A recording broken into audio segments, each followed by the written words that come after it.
வணக்கம் நண்பர்களே. நாம் காணொலியில் பார்க்குற அனைத்து குட்டிகளும் விற்பனைக்கு வந்திருக்கு.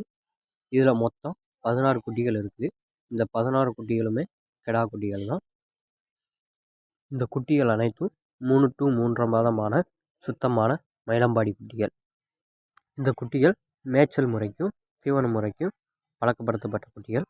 இந்த குட்டிகள் வேணும்னு விருப்பமுள்ள நண்பர்கள் காணொலியில் தெரிகிற நம்பருக்கு தொடர்பு கொள்ளலாம். போன்ற பதிவுகளை மேற்கொண்டும் பார்க்க நம்ம சேனலை சப்ஸ்கிரைப் பண்ணிடுங்க, லைக் அண்ட் ஷேர் பண்ணிடுங்க.